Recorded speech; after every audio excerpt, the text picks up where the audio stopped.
따라서 해봅시다. 하나님의 소유가 된 축복. 우리는 세상에 살면서 세상의 것을 많이 소유할 때에 행복하다라고 생각할 때가 있습니다. 세상의 것을 많이 소유하고 높은 자리에 올라가면 행복해질 것이다. 그래서 많이 소유하려고 노력합니다. 그러나 그것은 큰 오해이며 오류입니다. 제가 성경적 행복론을 여러분에게 알려드리기를 원합니다. 우리는요, 세상의 것을 소유할 때 행복을 갖는 것이 아니고 내가 하나님의 소유가 될 때 비로소 행복해지는 것입니다. 아멘. 내가 하나님의 소유가 될 때에 영원한 행복이 임하고 내가 하나님의 소유가 될 때에 진정한 행복이 임하는 것입니다. 성경 전체의 메시지는 무엇입니까? 성경이 말씀하시는 계시의 전체의 메시지는요, 주권이 누구에게 있냐는 거예요. 주권이 하나님께 있다는 것입니다. 곧 쉽게 말해서 이 세상의 모든 것은 누구의 것이냐는 거지요. 바로 하나님의 것이다. 더 분명하게 말했어요. 이 세상의 모든 것이 하나님의 것이지만 그 중에서 나는 누구의 것인가? 이것이 바로 성경이 우리에게 알려주는 주권이 누구에게 있냐라는 것이에요. 내가 하나님의 것이라는 것을 알 때에 그때 행복이 임하고 내가 하나님의 것이라는 것을 알 때에 그때 능력이 임하는 줄 믿습니다. 여러분, 창세기부터요 계시록까지 모든 66권 성경은요 주권이 누구에게 있느냐, 더 엄밀히 얘기하면 너는 누구의 것이냐, 이것을 알려주고 있습니다. 창세기는요 하나님이 나를 만드셨다. 맞지요? 애굽에 포로된 나를 출애굽시키셨다. 출애굽기잖아요. 나를 구원하셨다. 나를 구속하셨다. 레위기는 무엇입니까? 어떤 대가를 지불하시고 구원하셨는가? 민수기는 무엇입니까? 나는 하나님의 백성이다. 하나님의 소유다. 신명기는 무엇입니까? 하나님의 백성이 어떻게 살아야 되는가? 하나님의 소유된 자가 어떻게 살아야 되는가? 내 주권이 누구에게 있다? 하나님께 있다. 따라합니다. 나는 하나님의 것입니다. 나는 하나님의 소유입니다. 이것을 안다는 것은요 위대한 진리예요. 아멘. 그래서 우리 주일학교 때부터 배운 정말 진리의 찬양이 있어요. 나는 하나님의 것이 됐어요. 아빠 것도 아니에요. 엄마 것도 아니에요. 나의 것은 더욱 아니죠. 나는 하나님의 것이랍니다. 아멘.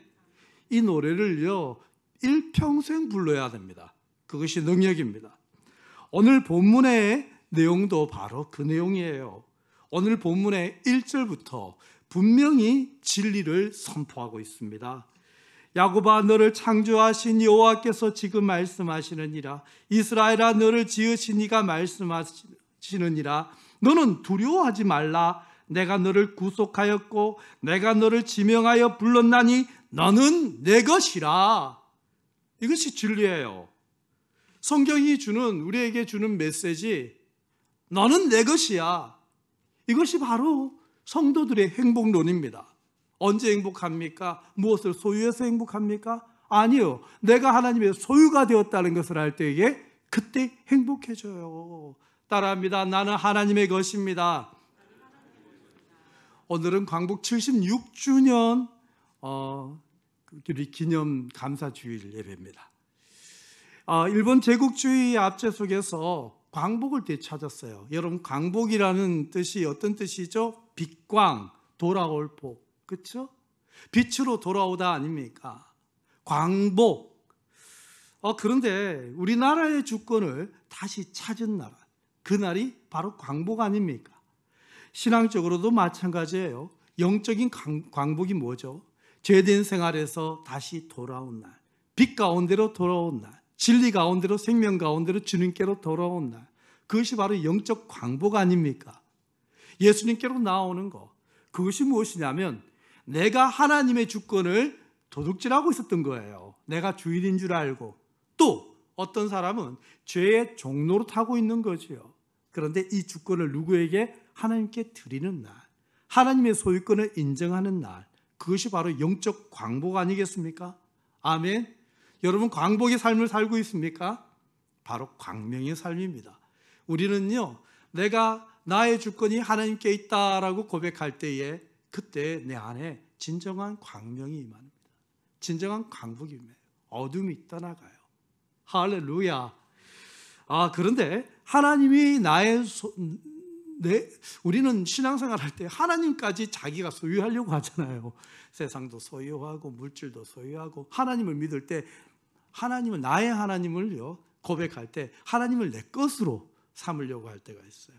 세상의 모든 이방 종교들은요 신을 자기 소유로 삼으려고 해요. 그러나 우리가 하나님의 소유가 되는 것, 그것이 바로 믿음입니다.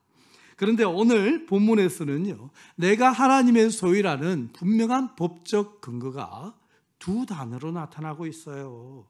첫 번째 단어는 무엇이냐면요, 따라서 한번 해볼까요? 창조.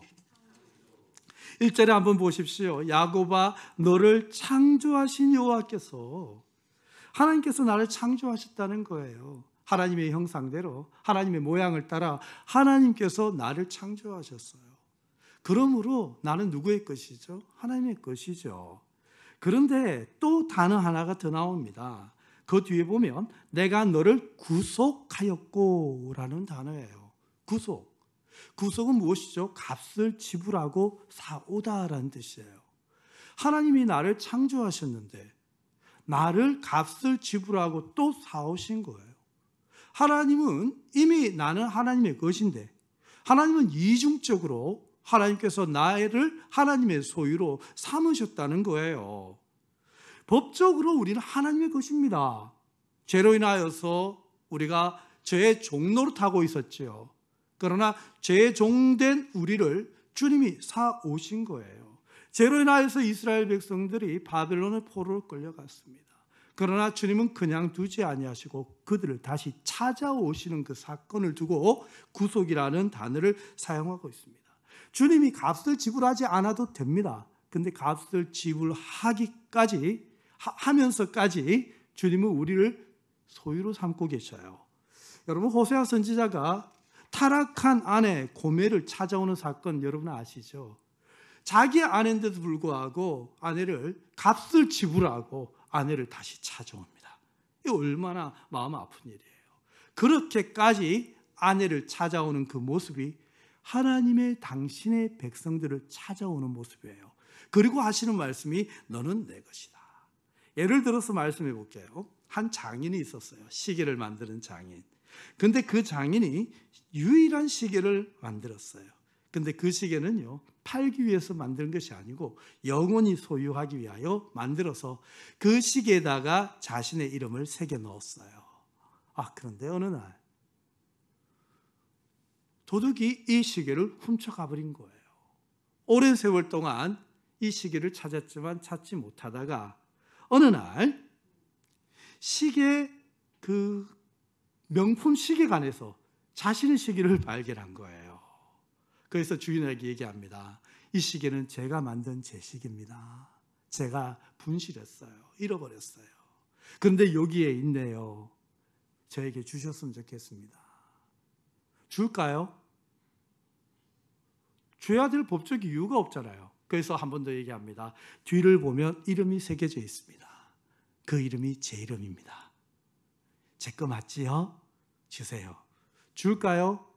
주지 않습니다. 왜요? 그 사람은 이 시계를요, 줘야 될 법적 이유가 없는 거예요. 그런데 그 시계에 값이 매겨져 있습니다. 너무너무 비싼 값이에요. 장인은요, 자기의 집을 팔아 자신의 시계를 사옵니다. 자, 그렇다면 그때 그 장인에게 있어서는요, 몇 가지의 어떤 그 주인됨의 소유됨의 증거가 됩니까? 두 번이에요. 첫 번째 자신이 만들었죠. 두 번째 뭐죠? 값을 주고 사왔죠. 주님께서 우리를 소유로 삼으셨을 때에 바로 이런 법적 근거를 제시하는 거예요.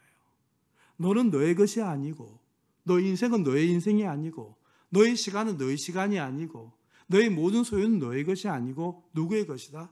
주님의 것이에요. 주님이 값을 지불하고 사셨어요.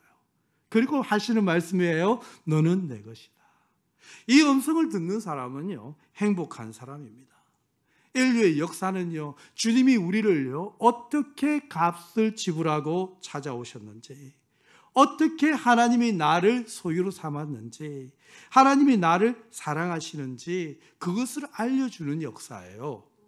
그런데 이렇게 주님이 나를 이렇게 값을 지불하고 사오셔서 내가 주님의 소유라는 걸 알 때에 어떤 축복이 임할까요? 오늘 설교 제목이 하나님의 소유가 된 축복이잖아요. 하나님께 소유가 되고 나면 나에게 어떤 축복이 임할까요? 자, 그 축복이 무엇이냐면요, 두려움이 사라집니다. 1절에 보면 두려워하지 말라 하고 계속해서 5절에도 두려워하지 말라 반복해서 나오고 있어요. 하나님의 소유가 된 우리가 절대 하지 말아야 될 한 가지는요, 두려워하지 않는 거예요. 따라합시다. 두려워하지 말자. 팬데믹 시대 막 두려워요. 두려워하지 마십시오. 변이 바이러스가 이렇게 확산되고 있어요. 두려워하지 마십시오. 경제가 어려워져요. 두려워하지 마십시오. 따라합니다. 두려워하지 말자. 나의 소유가 부족해요. 두려워하지 마십시오. 내가 주님의 소유입니다. 할렐루야. 아멘. 자, 그런데 여기서 두려워하지 않는 이유가요, 두 가지 호칭이 나타나고 있습니다. 첫 번째 보면 야고바라고 말씀하세요. 야고바, 두려워하지 말라인 거예요. 야고바, 따라합니다. 야고바. 야고바 뜻이 뭐예요? 속이는 자야, 발뒤꿈치를 잡는 자야, 거짓말하는 자야, 욕심이 많은 자야. 너는 내 거야. 우리는 생각할 때에 하나님 앞에서 두려움이 생길 때가 언제인 줄 아세요? 내가 야곱일 때가 두려워요. 하나님, 나 여전히 사랑하실까? 나 야곱인데, 속이는 자인데, 발뒤꿈치를 잡는 자인데, 세상에 집착하는 자인데, 움켜잡고 놓지 않는 자인데. 우리는요, 뒤에 보면 호칭이 또 뭐 나오죠? 이스라엘아. 이스라엘은요, 하나님께서 야곱에게 이름을 바꾸어 준 이름입니다. 변화된 삶의 이름이에요. 그런데요, 우리가 두려움이 떠나가는 이유는 무엇이냐면, 하나님이 우리를 소유할 때요, 이스라엘일 때 소유하신 게 아니에요. 내가 하나님 앞에 온전한 삶을 살 때 너는 내 것이야. 내가 하나님께 예배 잘 드리고 하나님을 경배하고 하나님을 우선순위하고 하나님이 보시기에 정말 좋은 모습으로 보일 때 그때 너는 내 것이야 하신 게 아니라고요. 하나님은요, 우리가 변화되기 전에, 환도뼈가 부서지기 전에 내 힘으로, 내 노력으로, 내 욕심으로, 내 아집으로 움켜잡고 살고, 속이면서 살고, 발뒤꿈치를 잡고 살고, 혈기를 부리고 살고, 그럴 때에 그 야곱일 때도 너는 내 것이야 하는 거예요. 이것이 바로 두려움이 없어지는 이유예요. 두려움은요, 죄가 두려움을 만듭니다. 하나님을 향한 불순종이 두려움을 만들어요. 그 두려움이 뭔지 압니까? 하나님이 나를 여전히 사랑하실까? 하나님이 나 버리지 아니하실까? 하나님 나 심판하지 아니하실까? 하나님은요, 우리에게 야곱아, 너는 내 것이야. 이스라엘아, 너는 내 것이야. 우리는요, 두려움이요, 신앙의 행위적인 부분을 볼 때에 두려움을 자꾸 얘기해요. 그러나 주님은요, 우리를 소유하실 때 우리의 행동, 우리의 행위, 그것을 보고 소유하신 게 아니에요. 죄 가운데 있었을 때에, 허물과 죄로 죽음 가운데 있었을 때, 그때 주님은요, 너는 내 것이야 하신 거예요. 할렐루야. 여기에 평강이 옵니다. 우리는요, 사람과의 관계할 때에 존재적으로 사랑하지 않고 자꾸 행위적으로 사랑할 때에 율법적인 사랑을 하죠. 그때 되면 자꾸 탓을 하게 되고 지적하게 되고 그리고 평가하고 판단하게 되는 거예요. 여러분, 부부관계가 좋을 때의 호칭이 어떤 호칭이 나오죠? 자기야 라고 한대요. 자기야. 아니, 저는 자기야라고 해본 적이 없는데 부부관계가 좋으면 요즘 젊은이들은 자기야라고 부른대요. 여러분 그렇게 부르세요? 뭐 불러라는 얘기는 아니고요. 자기야. 근데 이 자기야라는 뉘앙스가요, 이런 뉘앙스예요. 너는 내 거야. 너는 내 거야. 당신과 나는 하나야. 이런 뉘앙스가 있다는 거예요. 따라해보세요. 자기야. 이렇게. 그런데 관계가 안 좋아지면 그 뉘앙스가 달라지는데 뭐라고 했냐면 당신이 이렇게 얘기한다는 거죠. 그리고 하는 말이 나에게 해준 게 뭐 있어요? 당신 나에게 해준 게 뭐 있지? 당신 나에게 뭘 해줬어요? 그렇게 말한다는 거예요. 여러분 여기에 두려움이 있는 거지요. 행위를 말하는 거예요. 여러분 사랑은요 행위가 아니고 존재예요. 그래서 어떻게 하든지 내 것이에요. 아멘입니까?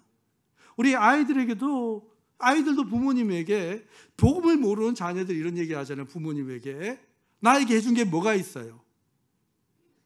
복음을 모르는 부모님이 애들한테 넌 뭘 했니? 자꾸 했는 걸 자꾸 얘기하는 거죠. 이 불행한 거예요. 진정한 축복은 뭐죠? 존재적으로 감사하고 함께 있어줘서 감사하고 내 남편이 되어줘서 감사하고 내 아들과 딸이 되어줘서 감사하고 내 부모님이 되어줘서 감사하고, 따라합니다. 감사합니다. 이것이 하나님이 우리를 향한 너는 내 것이야 라는 거예요. 야고바. 아멘입니까? 그런데 그 이상이에요. 뒤에 보면요 4절에 내가 내 눈에 보배롭고 존귀하며 내가 너를 사랑하였는즉, 내 눈에 했어요.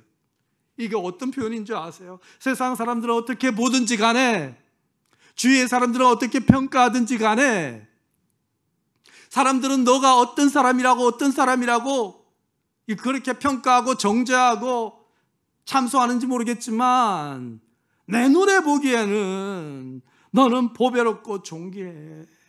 내가 너를 사랑해. 너는 너무나 귀해. 따라합니다. 내 눈에 보기에는. 주님 보기에 어떠냐? 그 끝나는 거예요. 하나님 보시기에 너는 보배로워. 너는 존귀해. 그러면요 끝나는 거예요. 할렐루야. 출애굽기 19장에도 보면요 이렇게 기록되어 있어요. 내가 너를 애굽에서 어떻게 인도했는지 아니? 내가 너를 업어서 독수리 날개에 업어서 내가 여기까지 인도했어. 왜 그렇게 했는지 아니? 모든 세상은 다 내 거거든. 내게 속하였거든. 그러나 그 중에서 너는 내 소유가 되겠고 하는데, 쉐굴라, 특별한 나의 소유야. 내가 왜 너를 업어서 여기까지 인도한 줄 알아? 세상 모든 것이 내 것이지만 너는 나에게 특별하거든. 너는 나의 특별한 소유거든. 그 말씀이에요. 하나님이요 우리를 왜 사랑하시는 줄 아세요? 왜 축복하는 줄 아세요? 우리가 하나님의 소유가 되어서 그래요. 아멘. 여러분의 소유가 되면요 달라 보이죠. 그렇죠? 여러분이 가족이 되면 달라 보이지요. 서로 사랑 공동체 한 가족이 되니까 달라 보이지요. 보이는 게 다릅니다. 여러분 심지어요 요즘 강아지를 키워도요 강아지를 싫어했던 사람인데 자기 강아지가 되고 나니까요 그렇게 달라 보이는 거예요. 달라 보이지요. 내 소유가 되면, 내가 하나님의 소유가 되면요 하나님의 눈에 우리는 뭐예요? 달라 보이는 거예요. 하나님 보시기에는요 보배로운 거예요. 존귀한 거예요. 그때 우리에게 일어나는 것이 두려움이 떠나가고 담대함이 생깁니다. 어떤 담대함이요? 하나님이 책임지시거든요. 하나님이 보고 계시거든요. 하나님이 인도하시거든요. 여러분 목회하다가요 정말 두려울 때가 있어요. 염려가 될 때가 있어요. 교회 걱정도 되고 성도 걱정도 되고. 요즘 목사님들 서로 만나면요 목사님들이 많이 걱정해요. 코로나 이 시국이 지나고 나면 교회가 어떻게 될까? 앞으로 성도들이 어떻게 될까? 성도들이 현장 예배를 이렇게 열심을 내지 않고 온라인 예배에 익숙해지면 어떻게 될까? 목사님들이 염려를 많이 해요. 저도 염려하지요. 그런데 주님께서 이런 말씀을 하셔요. 염려하지 마, 두려워하지 마. 교회가 너의 것이야, 내 것이야? 교회 누구 것이에요? 주님의 것이에요. 성도들의 주인은 누구예요? 하나님이에요. 내가 인도할 거야. 내가 이 교회를 부흥케 할 거야. 너가 할 일이 아니야. 나의 소유야. 할렐루야. 그래서 담대함이 생기는 거죠. 미래가 어떻게 될까 염려하는 사람이 너무나 많습니다. 미래는요, 가보면요, 하나님이 길을 만드셔요. 하나님께서 공급하셔요. 광야에 가면요, 구름기둥, 불기둥이 있어요. 할렐루야. 하나님이 하나님이 책임지셔요. 내가 하나님의 것입니다 라고 고백할 때 그때 하나님이 나를 책임지셔요. 그때 되면요, 두려움이 없어집니다. 내가 하나님께 소유된 사람이요, 선교 나갑니다. 내가 하나님께 소유된 사람이 전도합니다. 내가 하나님께 소유된 사람이 헌신합니다. 세상을 소유하려고 하는 사람은요, 그 소유가 부족해서 늘 걱정하고 염려해서 아무것도 못해요. 그러나 하나님께 소유된 사람이요, 어디든지 가는 거예요. 물이 있어도 가요. 강이 있어도 가요. 불이 있어도 가요. 왜요? 물 가운데로 지날 때에 내가 너와 함께 할 것이야. 강을 건널 때에 물이 너를 침몰하지 못할 것이며 불 가운데 지날 때에 타지 아니할 것이야. 하나님께서 약속 주셨잖아요. 하나님께서 책임지시죠. 저는 주님의 소유입니다. 주님께서 책임져 주세요 하고 자기를 던지는 거예요. 이것이 축복의 삶입니다. 걱정하고 염려하고 주저앉아 있고 그건 아니지요. 나를 하나님께 드리는 거예요. 그리고 하나님께서 책임지세요. 하나님께서 인도해 주세요. 할렐루야. 3절에는요 아주 특별한 말씀이 나옵니다. 3절 다 같이 읽어볼까요? 대저 나는 여호와 내 하나님이요 이스라엘의 거룩한 이요 내 구원자임이라. 내가 애굽을 너의 속량물로 구스와 스바를 너를 대신하여 주었노니. 애굽을 속량물로 구스와 스바를 너를 대신하여 주었나니. 애굽을 대신하여서, 구스와 스바는 이 아프리카잖아요, 를 대신하여 주었노니. 좀 역사적인 얘기를 좀 하려고 합니다.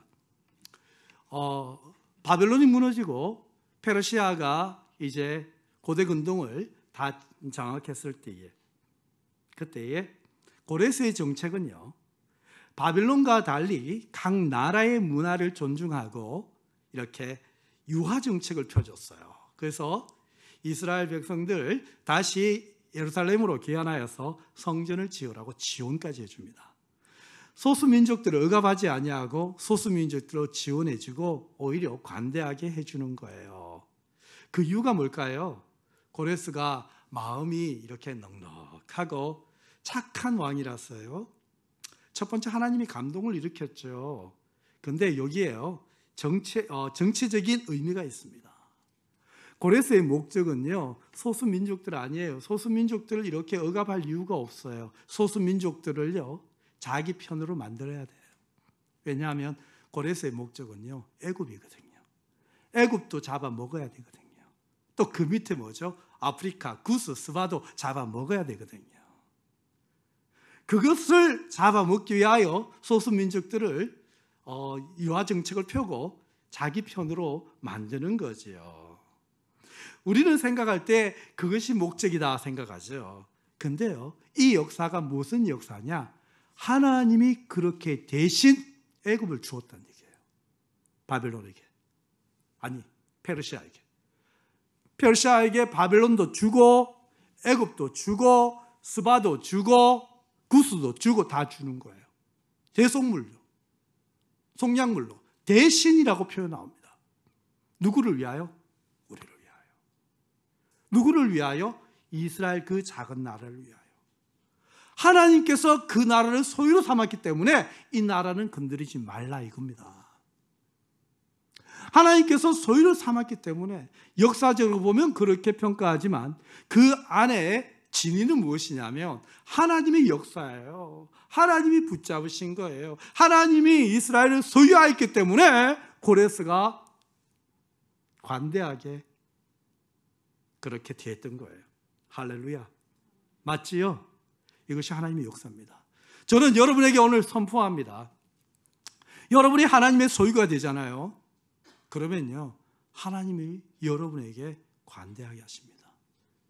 다른 것들을 대속물로 줍니다. 하나님이 여러분을 책임지십니다.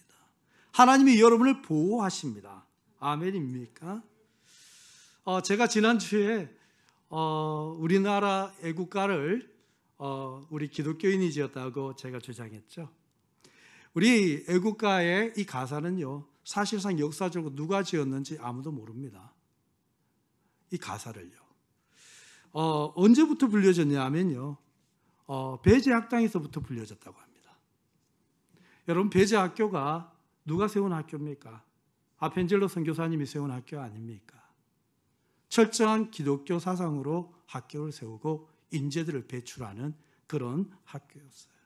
그곳에서부터 이 노래가 불려졌어요. 그런데 이미 일제강점기 전이잖아요. 고종 때잖아요. 그때부터 불려지기 시작한 것이 바로 애국가입니다. 그런데 이 애국가가 1896년 11월 21일 독립문을 세울 때에 그때 이 노래가 불려졌어요. 그런데 그때 그 곡조가 요즘 사람들은 옛날 우리 애국가가 이런 노래잖아요. 동해물과 백두산이 마르고 닳도록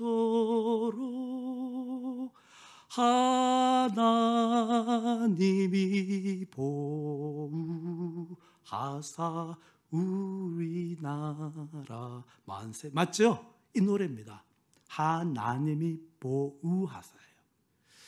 근데 그렇게 불렸는데 요즘은 이런 얘기 하잖아요. 그 곡조가 스코틀랜드 민요다라고 얘기하는데 그 당시 우리 민족은 이것이 스코틀랜드 민요인지 아닌지 모릅니다. 어디에다 붙였어요? 찬송가에다 붙인 거예요. Amazing Grace.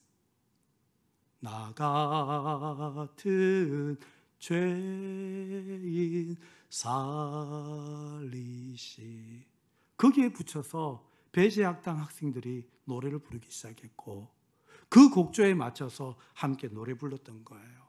지금은 그 뒤에 후대에 이제 작곡을 바꾸어서 지금 애국가가 되었지만 처음에 부르기 시작한 것은 어디에서 불렀어요? 바로 배제학당에서 부르고 교회에서 부르고 또 독립운동하는 독립투사들이 부르고 여러분 아세요? 임시정부에 있을 때에 애국가를 이 노래를 불렀습니다. 이 곡조 그대로 기록이 남아있고 그대로 남아있어요. 그런데 하나님께서 이렇게 작은 나라를 어떻게 보호해 주셨냐? 1절에 하나님이 보호하사 우리나라 만세예요. 아멘입니까? 우리는요 정말 나라를 잃었을 때에 어떻게 나라를 되찾은 줄 아세요? 임시정부였어요. 날마다 모임을 불렀던 것이 하나님이 보호하사 우리나라 만세예요. 그 노래를요 믿음의 선조들이 불러왔던 거예요. 하나님이 그 노래를 들으신 거죠. 그리고 하나님이 이 나라를 보호하신 거죠. 아멘입니까? 그러므로 이 나라의 그 하나님이 보호하사 그 애국가는요 일제 강점기 전부터 이렇게 만들어졌던 노래예요. 역사적인 사실입니다. 아시겠습니까? 그런데 제가 왜 얘기를 하느냐?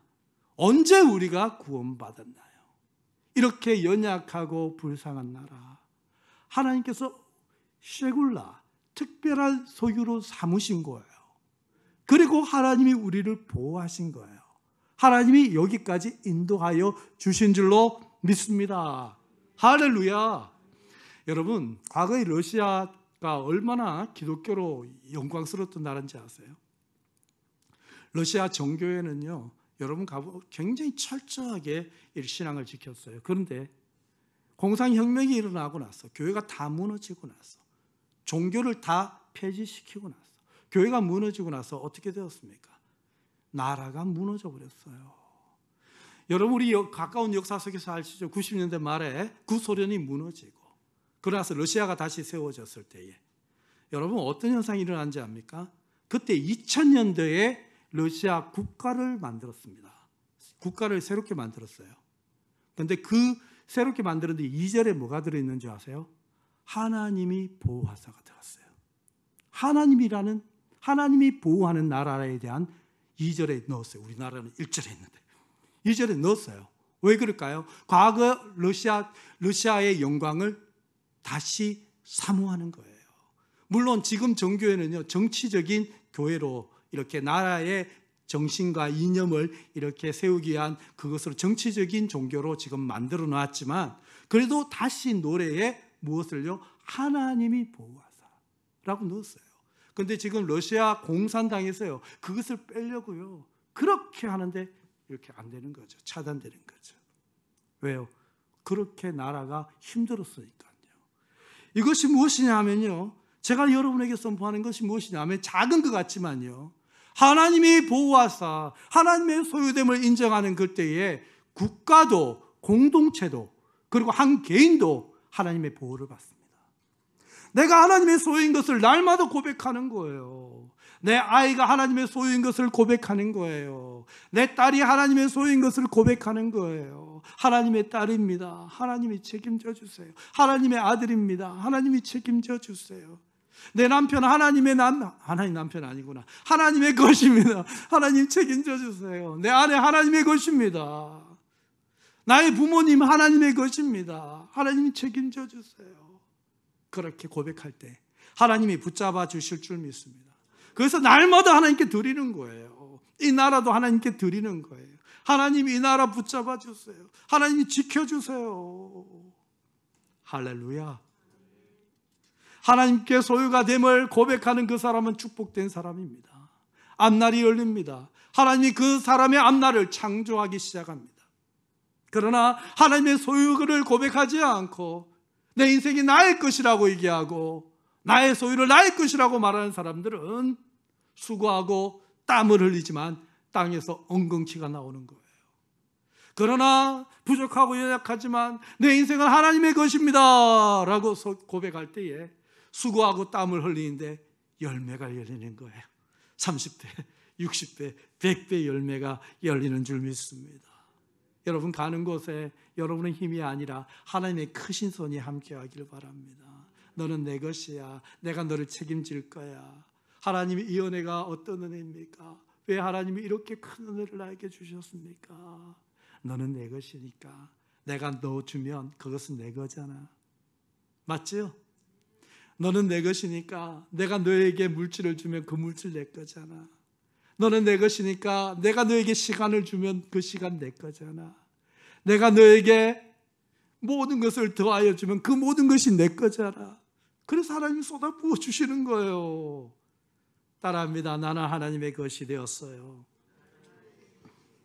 7절 한번 읽어볼까요? 내 이름으로 불려지는 모든 자 곧 내가 내 영광을 위하여 창조한 자를 오게 하라. 그를 내가 지었고 그를 내가 만들었느니라. 반복해서 말씀하셔요. 1절의 말씀 반복이지요. 내 이름으로 불려지는 모든 자. 이거 히브리인들의 표현이에요. 어떤 표현이냐면 자기 소유를 나타낼 때 내 이름으로 불려지는 모든 자라는 표현이에요. 나는 하나님의 것입니다. 주님의 이름으로 불려집니다. 그 사람은요, 하나님의 영광을 위하여 사는 거예요. 그래서 하나님의 이름을 위하여 사는 거예요.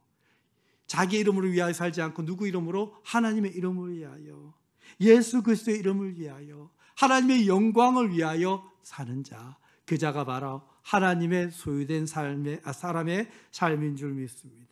오늘 이 말씀 의지하여 우리가 하나님의 영광을 위하여 살아갈 때에 하나님의 크고 놀라운 은혜의 복을 허락하여 주실 줄로 믿습니다.